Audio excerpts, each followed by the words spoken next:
I must say, this is a rather excessive approach to achieving your 10,000 steps. Time for terror. Time for terror. Time.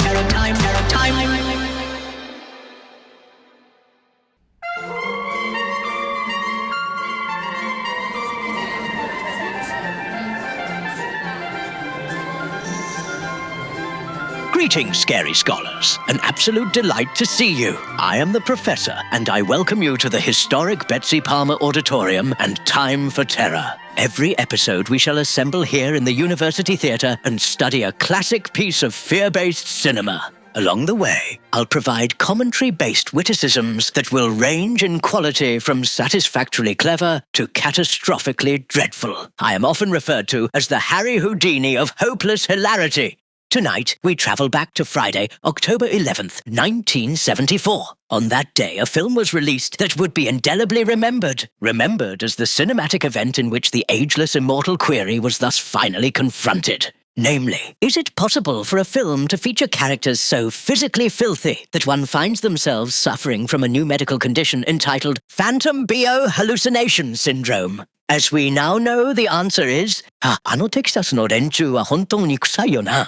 I, of course, am referring to the foundational masterwork that is Tobe Hooper's The Texas Chainsaw Massacre, a film that syndicated critic Rex Reed infamously referred to as a vile little piece of sickening trash. Mr. Reed, please allow me to respectfully disagree and provide a dignified and even-handed rebuttal. You, sir, are a total and utter fathead. Mr. Reed's abysmal appraisal aside, The Texas Chainsaw Massacre is considered one of the finest examples of fear-based cinema in the latter half of the 20th century and rightfully endures to this day. And so, my friends, sit back, relax, and perhaps administer a liberal dose of speedstick deodorant squarely into your nasal architecture as we navigate the olfactory hellscape that is Tobe Hooper's The Texas Chainsaw Massacre. And just a reminder, friends, if you wish to watch the uncensored version of this episode, one with all of the gloriously naughty bits still intact, then it's best to visit timeforterror.com and sign up to become a Patreon member, which will grant you immediate access to said naughty version. And of course, this video could never act as a substitute for the real thing, and thusly I encourage you to enjoy the original film by using the Amazon link in the description below. My dearest scary scholars, it's time! Time for terror.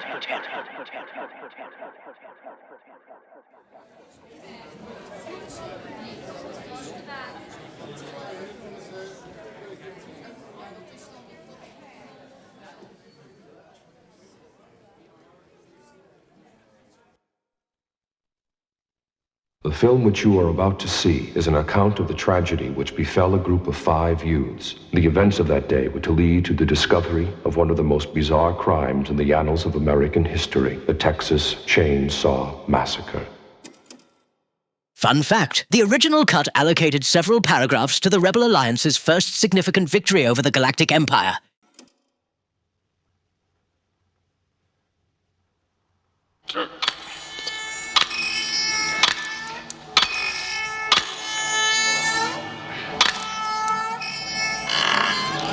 Handed down as a result of a special grand jury. This bears a striking resemblance to my ex-wife's profile photo on Plenty of Fish. Department to a cemetery just outside the small rural Texas community of Newt early this morning. Officers there discovered what appeared to be a grisly work of art, the remains of a badly decomposed body wired to a large monument. A second body was found in a ditch near the perimeter of the cemetery. What nonsense. Everyone knows Spielberg went uncredited due to contractual entanglements with E.T. the Extraterrestrial. Cemetery. Subsequent investigation has revealed at least a dozen empty crypts, and it's feared more will turn up as the probe continues. At least 29 persons. The engines say Tobe's collapse, sabotage. Police and Gary Young man over children. The 1972 Ford Club Wagon, preferred automobile of cash-only plumbers named Darrell. And their features carved away. There's 2 women.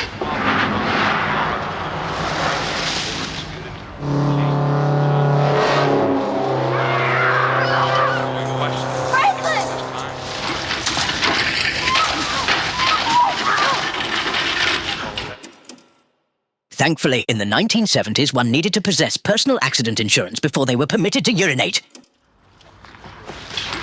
You okay? This heat is just driving me crazy. I don't know if I can take much more. When malefic planets are in retrograde and Saturn's malefic, their malefice is increased. It's just particularly a bad influence now because it's in retrograde. Saturn may be in retrograde, but your cognitive faculties are clearly in decline. My granddaddy's buried here. Can we find out if anything happened to him? Miss Ann, that's the sheriff. You go tell him your granddaddy's buried in there. Hey, folks, let us through here. This girl's granddaddy's buried here. I didn't know anything. Things happen here about. I see things. Usually in the form of a summons for failure to pay child support.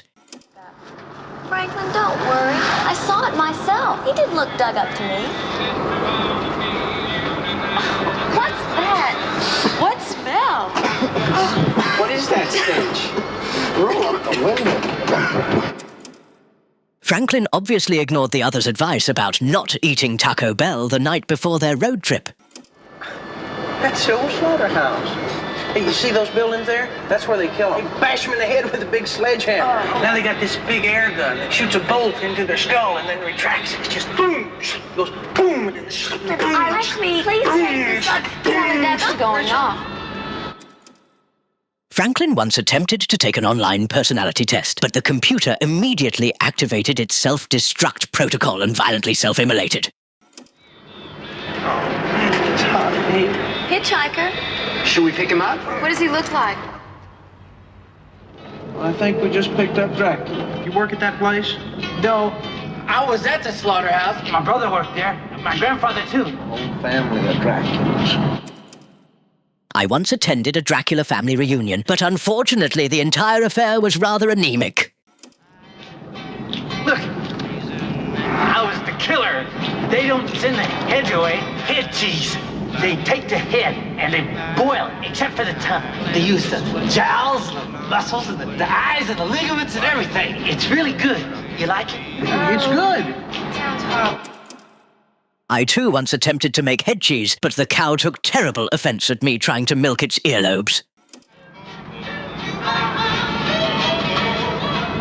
What are you doing? Here, put that knife up.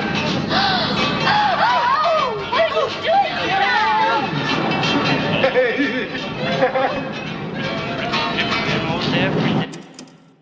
Don't worry, Franklin. This is scarcely a problem a few gallons of industrial solvent can't remedy. I have this knife. It's a good knife.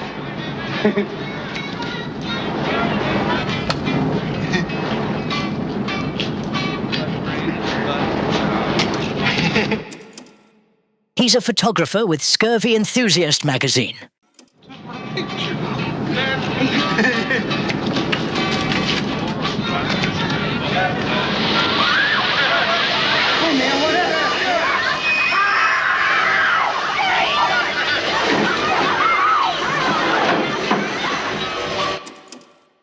As 1970s hitchhiker encounters go, that one qualifies as a screaming success.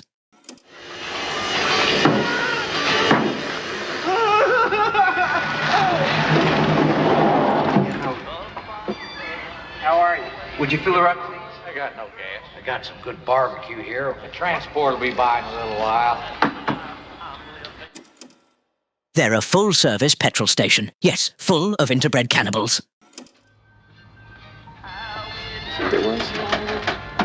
And that guy cut the hell out of himself. It takes something, though. I mean, do that to yourself. Let's go. Come on. Come on, Sally. Hey, that guy smeared blood all over the van. That's not blood, Sally. That's a $29.95 paint job from Earl Scheib. I wish they hadn't let the place fall apart. Oh, that's weird. Hey, wait a minute. Here, man, you wash it off.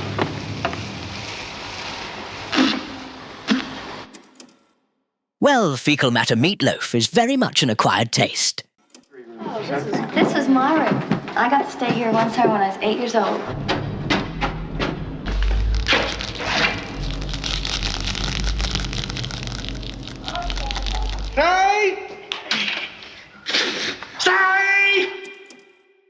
Sally, this roadside sausage tastes like crap.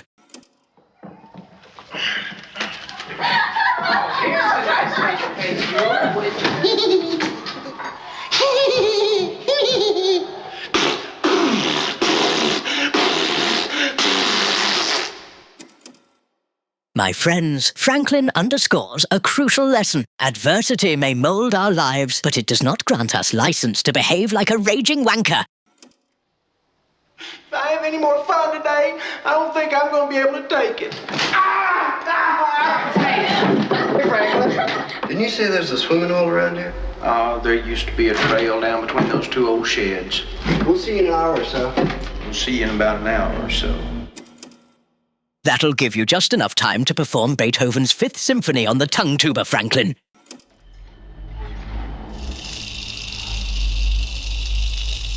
Sally! Sally! Shoot it, put us out of our misery. Crap. This must be it. I haven't witnessed a gaping hole that dry since my ex-wife swallowed an enormous mouthful of the Dead Sea. How did Franklin ever get down here anyway? Gasoline. I can leave him my guitar, give him a couple bucks. I don't want your guitar. They're not going to want to sell us any gas. Let's just go back now.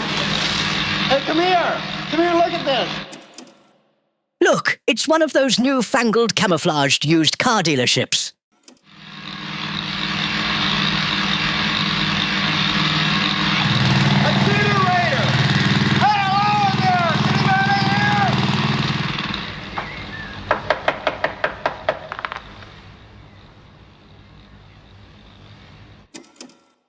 This is a rather unfortunate way to discover your girlfriend is lying about her age. Got something for you. Oh, let's go. Hello? Hello? Hello? Let's go. Hello? Is anybody home? Yes, hello. Do come in, but kindly wipe your feet on our human entrails doormat, please. Hello?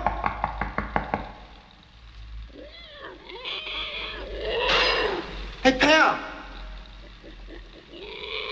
Hello?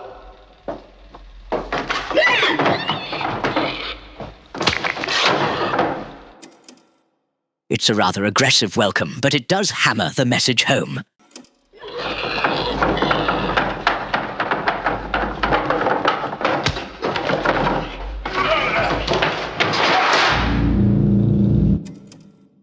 Fun fact, that door was a Christmas gift from Lord Humongous. Kirk? Kirk? Kirk? Kirk? Kirk?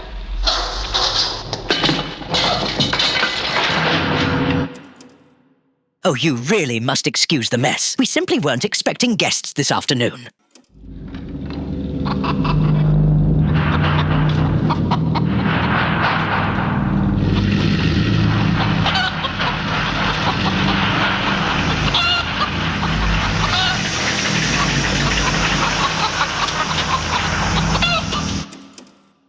Home decor provided courtesy of the Vlad the Impaler collection.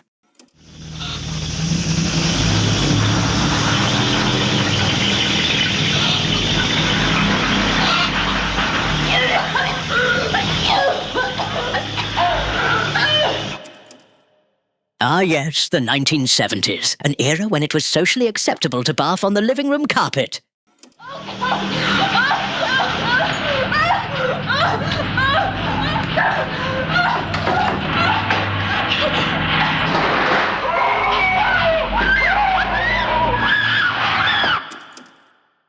No, you simply mustn't leave before you taste my wife's blue ribbon carrot cake.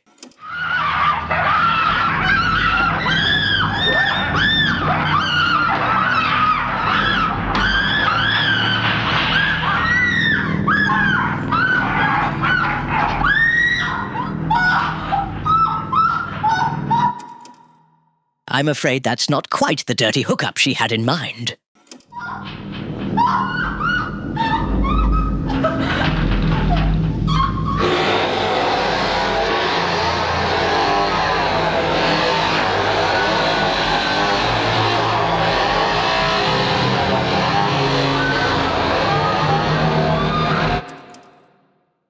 horoscope did warn her not to get hung up on things. Listen, I think I'll walk down to the creek before it gets too dark. Hello? Is anybody home? Hello? Is anybody here? Hey guys, quit playing games. Quit goofing on me. I too once said, "Quit goofing on me," to a man in a trench coat who was vigorously gratifying himself next to me on the train. Okay, you guys, come on out. Come on. Kurt?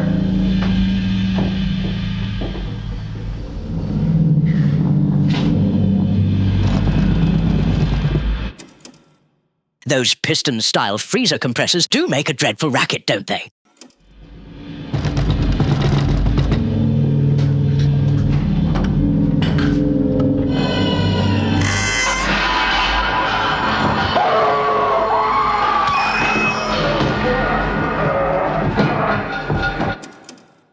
I do wish people in this household would stop behaving as though freezer doors just close themselves.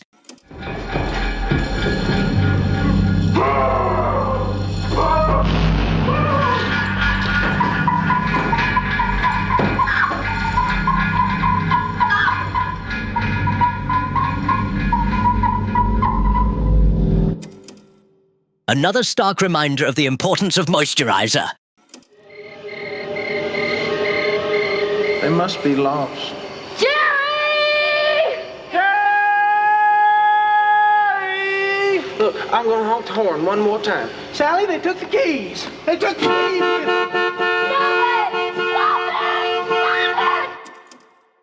Now that is one insufferable honky. Jerry! Jerry! There's a light. Yeah? It looks like a house. Well, come on, push. Push down. Oh, Franklin, this is impossible. Come on, Sally. Get back and push down. As a rule, I find it terribly gauche to celebrate a looming fatality, but every rule has its exception, my friends. It's impossible. Sally, I hear something. Stop. Stop.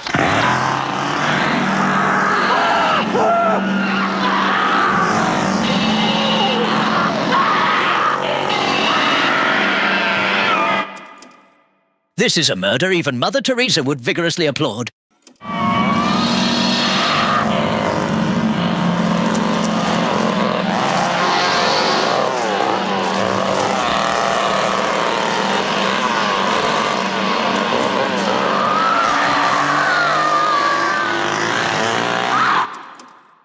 Like its roadside cuisine, Texas hide-and-go-seek takes on a rather aggressive flavor.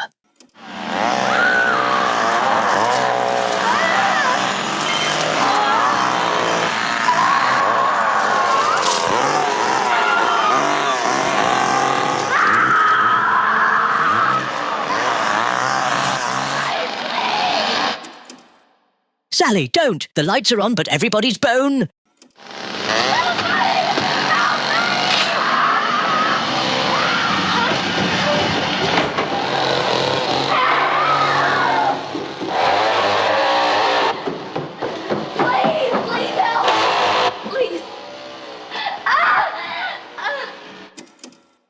It's rather disappointing when one's attempt at conversation is so soundly rebuffed, isn't it?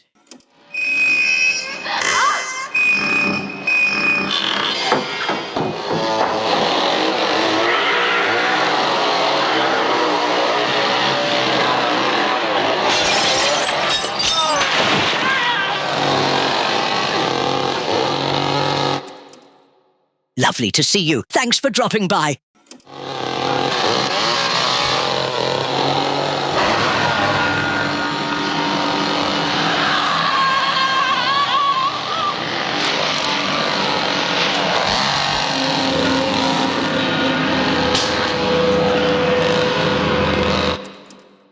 Poor Sally never could see the forest for the trees. Time for terror, terror time, terror time, terror time. Friends, it is now time. Time for this episode's Terror Interrogation, in which I offer forth a query for you. This episode's interrogation is the following. You are Leatherface and have come to the stark realization that your daily routine of violently disemboweling unsuspecting road trippers is not a recipe for long-term health and happiness. Thusly, you decide to enroll in community college to better facilitate a broadening of your career prospects. On your first full day of classes, you make the serendipitous error of accidentally mistaking the drama studio for your scheduled foundational ceramics class in the pottery workshop. The drama instructor immediately compliments you on your traditional tragic theatre mask before whisking you on stage to read the Gwendolyn and Cecily confrontation scene from Act 2 of The Importance of Being Earnest. You absolutely nail it, and before you know it, you are on Broadway, portraying Helena in Shakespeare's A Midsummer Night's Dream. However, during the Saturday matinee in Week 8, you catch sight of an audience member talking during Act 2, Scene 1, wherein your Helena delivers her heartfelt emotional plea to Demetrius. You stop and aggressively grunt for the talkative man to cease. He does not comply. You extend a second warning. He dismisses you. You gabble a final caution. He snickers at your impertinence. You promptly toss aside your sprig of flowers, yank your auxiliary chainsaw from under your Elizabethan gown, and commence to violently mangulate the disruptive patron of the arts. The house lights are lifted. All eyes are on you, from audience and actors alike. Just then, the director of the play, Sir Raymond Wigglesworthy, angrily bellows down at you from the production booth. Leatherface, you bastard! I strictly forbade you from going off script and improvising as you did during our off-Broadway run. What conceivable explanation do you have for this sort of insolence? And so, my friends, what is your explanation to Sir Wigglesworthy to account for you deviating so spectacularly off script by murdering the disorderly theatre-goer in row 16? Please write your explanation in the comment section below. The more creative and absurd, the better, as that is what makes this community thrive. While you're there, please consider giving this episode a thumb pointing upward. Doing so will trigger the YouTube algorithm to recommend this channel to like-minded individuals to you and I. Now, without further ado, let's return to my questionable quipping of a creeptastic classic. It's Tobe Hooper's iconic triumph, the Texas Chainsaw Massacre.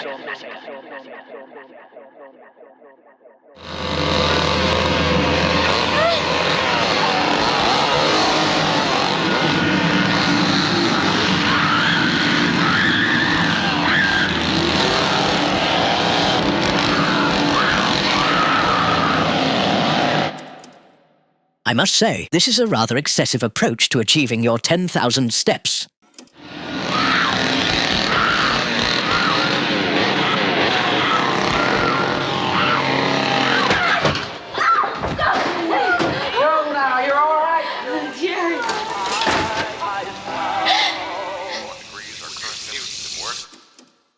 I could joke about cannibalistic barbecue being flavorless, but I'm afraid that would be rather tasteless of me.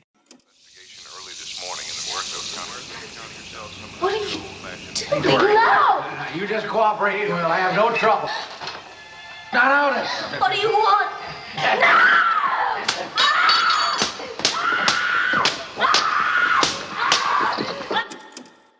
He's desperately attempting to sweep Sally off her feet.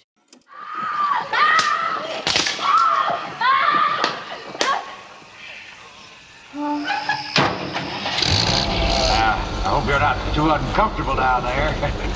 We won't be there soon. He's behaving like an in-flight attendant for Spirit Airlines. Little coon. I told you to stay away from that graveyard. Get her out there. Oh, county out. I do empathize with the hours and dreadful pay, but this is no way for hospital transfer staff to behave. Where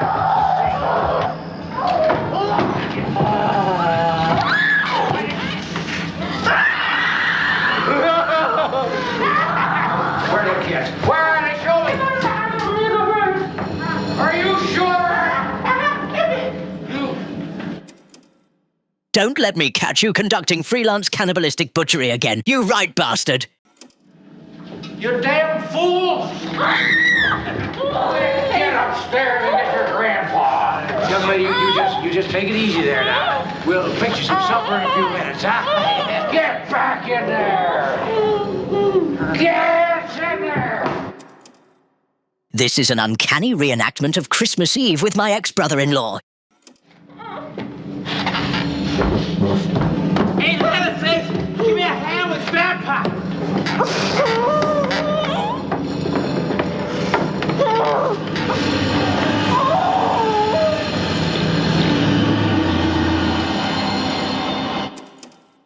Grandpa is so old, he actually filed a noise complaint during the Big Bang.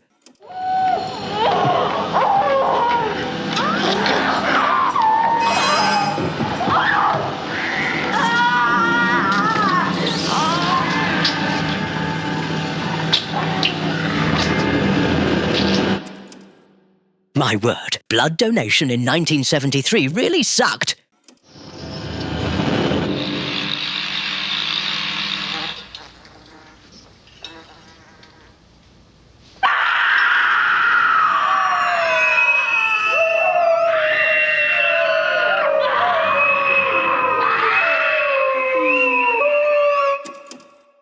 This dinner party is quite the scream, isn't it? We were just having fun. You can make them stop. Can't be helped, young lady. Please.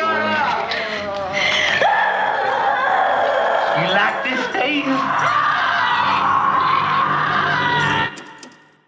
I dare say this establishment has well and truly earned itself a 1-star Yelp review. Crazy! You gotta make us stop! Please! Nothing. He's just a cook. Shut up, you bug. Shut your mouth!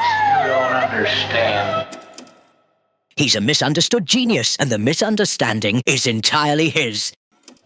I understand you ain't nothing. I just can't take no pleasure in killing. Please.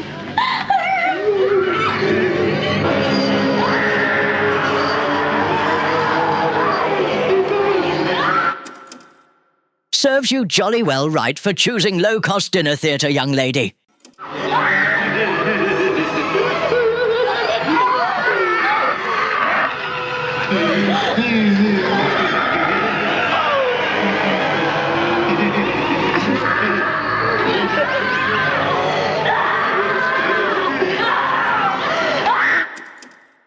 According to Wikipedia, half of the budget was spent on throat lozenges.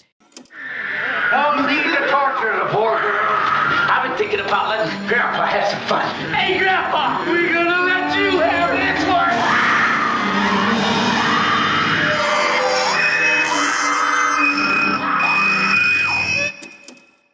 I spy with my little eye 3 things with an excessive amount of shared DNA. Just hush. It won't hurt none. Grandpa's the best killer there ever was. Grandpa's the best. It won't hurt a bit.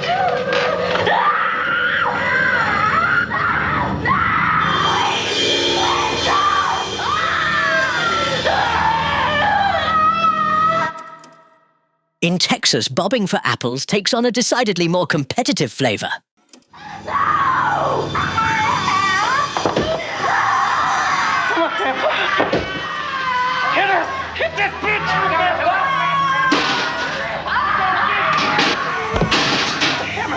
Go on, get her!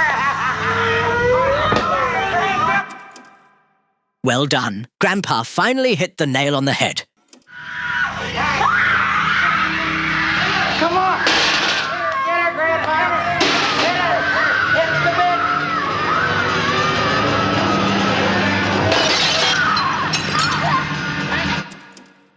Good for her, spotting a window of opportunity like that.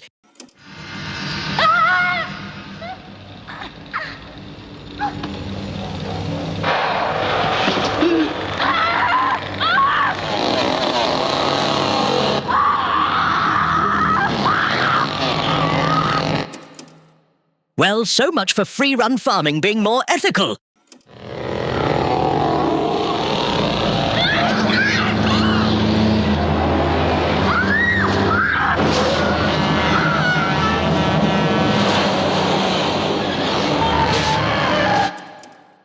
This is all terribly triggering for her, because in 4th grade, she also witnessed a dummy being hit by a truck.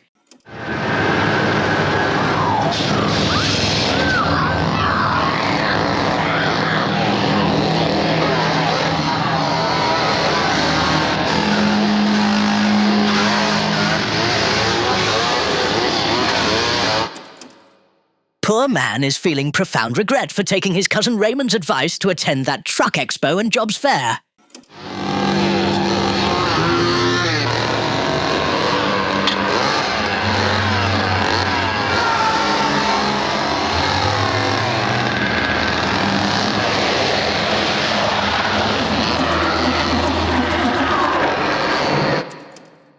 I need a ride to the general store, please, as I am expecting a parcel from my Aunt Bedelia in Connecticut.